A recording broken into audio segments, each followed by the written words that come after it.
Hello बच्चों, कैसे हैं आप सब। बच्चों आज हम बात करेंगे पीरियोडिक टेबल के लेक्चर नंबर 3। बच्चों लेक्चर नंबर 3 अगर आपने अभी भी लेक्चर नंबर 1 और 2 नहीं देखा है तो बेटा आप लेक्चर नंबर 1 और 2 देख लीजिए। आज देखिए बच्चों, आज हम बात करेंगे इफेक्टिव न्यूक्लियर चार्ज ENC। देखो बेटा ENC को हम क्या बोलते हैं, इसे हम जेफ नाम से भी याद करेंगे। क्या हुआ करता है इफेक्टिव न्यूक्लियर चार्ज, जरा सा देखो सुनोगे। इसे हम यूं कहेंगे, डिफाइन करेंगे, it is overall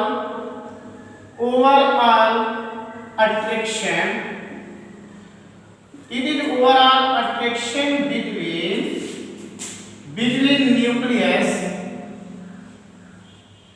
nucleus and balance electron. बच्चों ये क्या होता है, बैलेंस इलेक्ट्रॉन और न्यूक्लियस के बीच में ओवरऑल जो अट्रैक्शन होता है उसे हम इफेक्टिव न्यूक्लियर चार्ज कहते हैं। जैसे अगर आपको याद आ रहा हो, मैंने बताया था ये न्यूक्लियस और ये न्यूक्लियस के बाद ये सेल और यहाँ बैलेंस इलेक्ट्रॉन, तो इनके बीच का जो ओवरऑल अट्रैक्शन होता है बच्चों उसी को हम इफेक्टिव न्यूक्लियर चार्ज या ZEEF कहते हैं। तो बच्चों जरा ध्यान दीजिएगा, घबराइए ना, बहुत इजी आपका होने वाली है केमिस्ट्री, जरा ध्यान दीजिएगा। इसमें हमें अगर बात करें, ये हमारा left to right in period, आपको याद आ रहा है जब मैंने पीरियोडिक टेबल आपको बतलाए थे, ये जो लेफ्ट टू राइट होता है ये पीरियड होता है, टॉप से बॉटम ग्रुप होता है। समझ में आ रही है बातें, मतलब आप left to right of period आपके लिए होता है और टॉप से बॉटम जो होता है वो चीज हम बात करते हैं ग्रुप के लिए।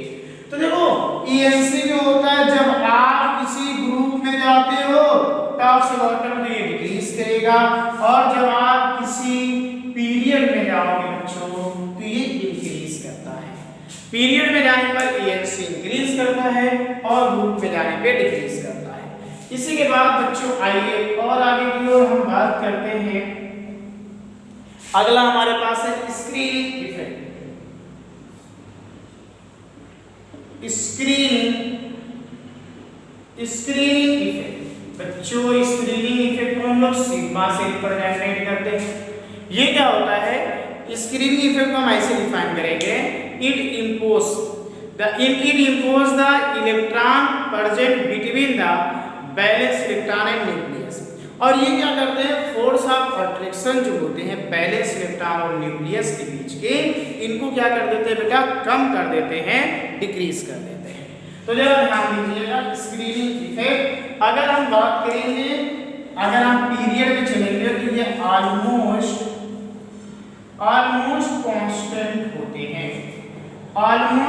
जब आप चार्ज ऑलमोस्ट कांस्टेंट होते हैं, लेकिन जब आप ग्रुप में जाते हो तो ये इंक्रीज करते हैं। इसी के साथ देख लीजिएगा, ये S P और D F सबसे ज्यादा स्क्रीनिंग इफेक्ट S फिर P फिर आपके पास होता है D और सबसे कम स्क्रीनिंग इफेक्ट होता है F में। ये ऑर्डर होता है स्क्रीनिंग इफेक्ट का। निकाल सकते हो इसका ZIF इक्वल टू, आप ये लगा सकते हो, सॉरी ZIF इक्वल टू आपके पास होगा Z माइनस सिग्मा। तो इस तरह आप इसको इफेक्टिव न्यूक्लियर चार्ज को निकाल सकते हो। तो देखो बच्चों आगे की ओर हम बात करते हैं। इसके बाद हमारे पास है अगली टॉपिक बच्चों एटॉमिक रेडियाई। जरा ध्यान दीजिए, एटॉमिक रेडियाई क्या होता है। सबसे पहले देखो रेडियाई का मतलब होता है, ये आपके पास यूं कर सकते हो, it is overall distance between valence electron to nucleus. Outer most electron को आप क्या कहते हो, बैलेंस इलेक्ट्रॉन। बैलेंस इलेक्ट्रॉन जो आउटर मोस्ट सबसे लास्ट वाले सेल में जो इलेक्ट्रॉन हुआ करते हैं उन्हें आप बैलेंस इलेक्ट्रॉन कहते हो।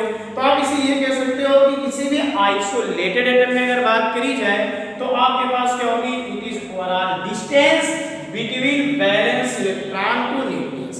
न्यूक्लियस और बैलेंस इलेक्ट्रॉन के आपके ओवरऑल डिस्टेंस की बात करी जाती है जब आप किसी आइसोलेटेड एटम में बात करते हो। लेकिन आप इसे कुछ इस तरह डिफाइन करोगे, जरा ध्यान दीजिएगा, it is the half internuclear distance, it is half internuclear it is half internuclear distance between half internuclear distance between two bonded atoms. तो आपके पास क्या होता है, कोई बॉन्डेड एटम में अगर हम बात करी जाए, ये हाफ इंटरन्यूक्लियर डिस्टेंस होती है दो बॉन्डेड एटम के बीच की। जैसे जरा ध्यान दीजिएगा, मान लीजिए मेरे पास कोई एटम ऐसे दिया, it is the half internuclear distance. जैसे ये हाइड्रोजन है और दूसरा ये हाइड्रोजन, इसका न्यूक्लियस यहाँ होगा, इसका न्यूक्लियस यहाँ, इन दोनों के न्यूक्लियस के बीच की जो हाफ इंटरन्यूक्लियर डिस्टेंस होती है, इसी को हम लोग बोलते हैं एटॉमिक रेडियाई बोला करते हैं। जो इंटरन्यूक्लियर डिस्टेंस होती है, जब दो एटम बॉन्ड बनाते हैं तो उनके बीच की जो हाफ इंटरन्यूक्लियर डिस्टेंस होती है उसे हम एटॉमिक रेडियाई बोलते हैं। तो बच्चों चलिएगा, अब हम बात करते हैं एटॉमिक रेडियाई में फैक्टर अफेक्टिंग द एटॉमिक। तो factor affecting the atomic radii की बात करते हैं बच्चों। पहला फैक्टर की बात करते हैं, नंबर ऑफ सेल। जरा ध्यान दीजिएगा, नंबर ऑफ सेल। तो एटॉमिक रेडियाई जो होती है बच्चों, एटॉमिक रेडियाई जो होती है, ये डायरेक्टली प्रोपोर्शनल होती है नंबर ऑफ सेल की। यानी कि जब आप टॉप से बॉटम जाओगे एटॉमिक रेडियाई बढ़ती है। क्यों भाई? क्योंकि आपके पास साइज बढ़ती है, ठीक है। तो देखो ये आपके पास क्या होती है, एटॉमिक रेडियाई डायरेक्टली प्रोपोर्शनल होती है नंबर ऑफ सेल। दूसरी बात कर लिए लेते हैं बच्चों, ये जो होती है, अगर हम बात करें ENC की बात करें, इफेक्टिव न्यूक्लियर चार्ज के, तो एटॉमिक रेडियाई जो होती है, एटॉमिक रेडियाई जो होती है बच्चों, ये इनवर्सली होती है effective nuclear charge. Effective nuclear charge की ये क्या होती है, इनवर्सली होती है। अगर आगे की ओर हम बात करें, तीसरे पॉइंट पे अगर हम बात करें, तो बच्चों अगला मैंने अभी आपको बताया था स्क्रीनिंग इफेक्ट।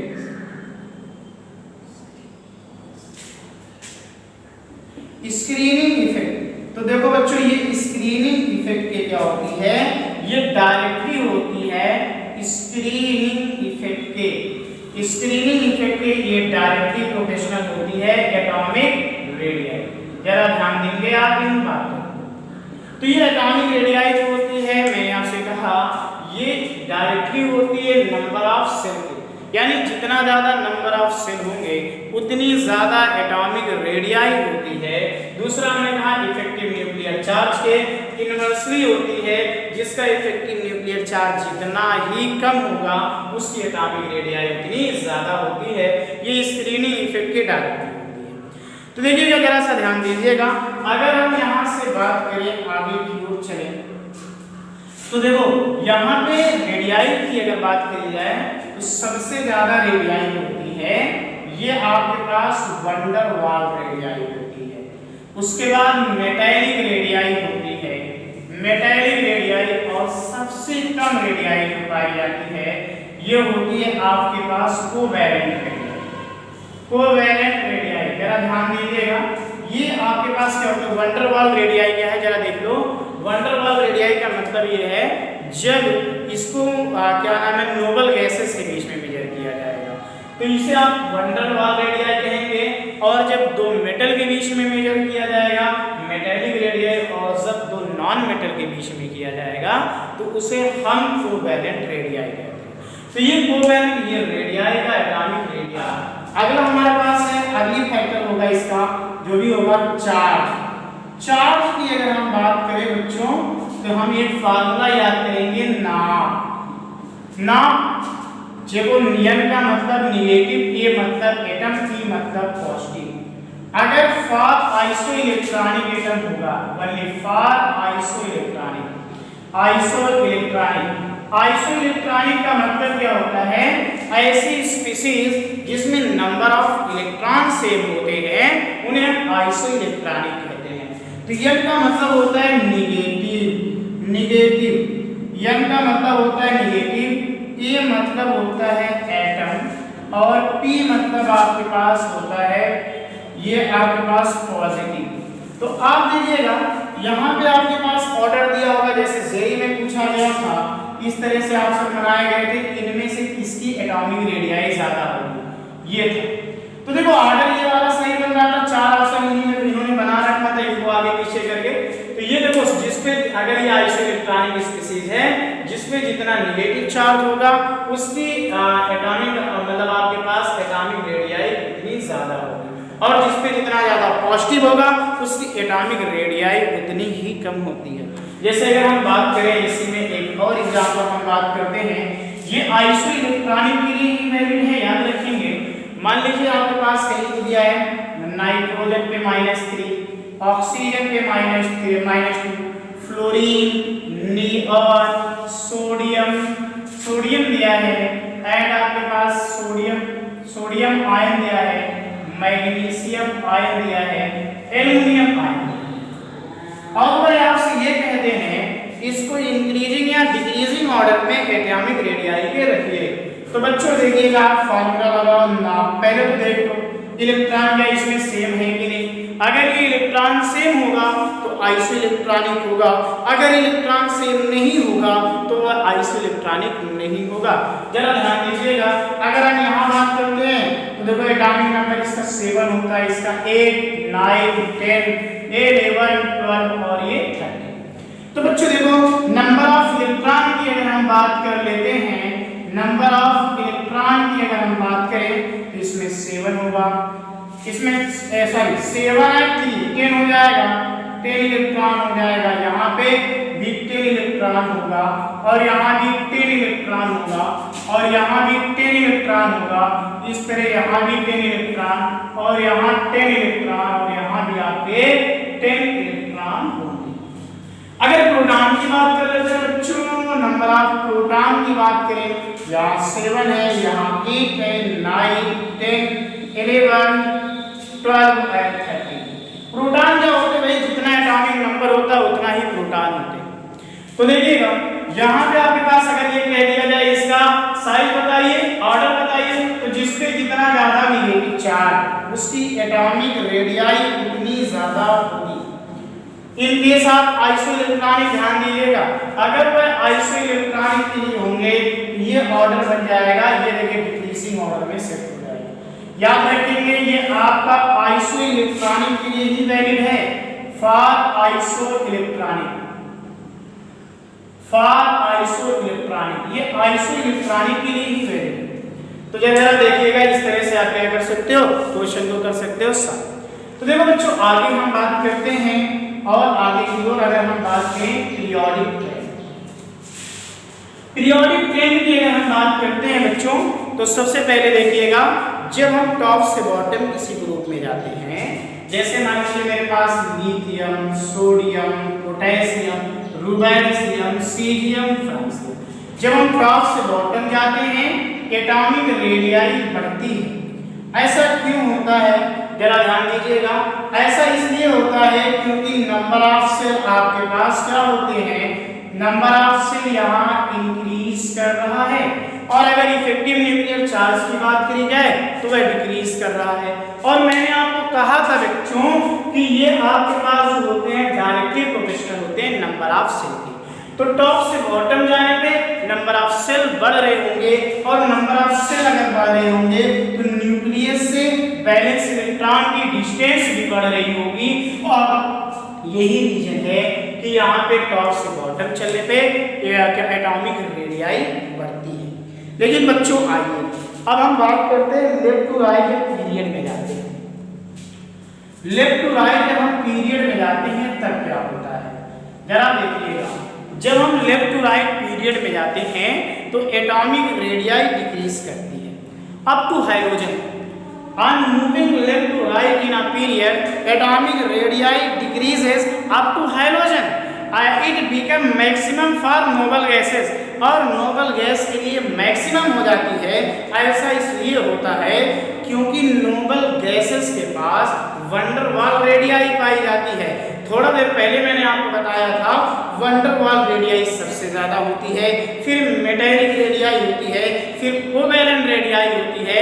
जब दो मेटल के बीच में मेजर किया जाएगा वह मेटेलिक रेडियाई होगी, जब नॉन मेटल के बीच में किया जाएगा कोवेलेंट रेडियाई होगी। नोबल गैसेस को देखा जाएगा तो वहां पे वंडर वाल रेडियाई होगी। मैंने डिफाइन करने के लिए पहले भी बताया था, अगर आइसोलेटेड एटम की बात करी जाए तो number distance between valence electron to nucleus, लेकिन आप इसको डिफाइन इस तरह करते थे, इस inter nuclear distance between two bonded atom. तो इस तरह आप क्या कर सकते हो, इनको डिफाइन कर सकते हो। अब देखिए हमने आपसे क्या कहा है, जब लेफ्ट टू राइट जाएंगे एटॉमिक रेडियाई डिक्रीज करती है। जैसे मान लीजिए मेरे पास क्या है, ऐसे याद करेंगे बी बेबी का नोफा नी, ये सेकंड पीरियड के एलिमेंट है। तो बच्चों जरा देखिएगा, जब आप जाओगे एटॉमिक रेडियाई डिक्रीज करेगी, लेकिन यहां आने के बाद ये देखिए ये इंक्रीज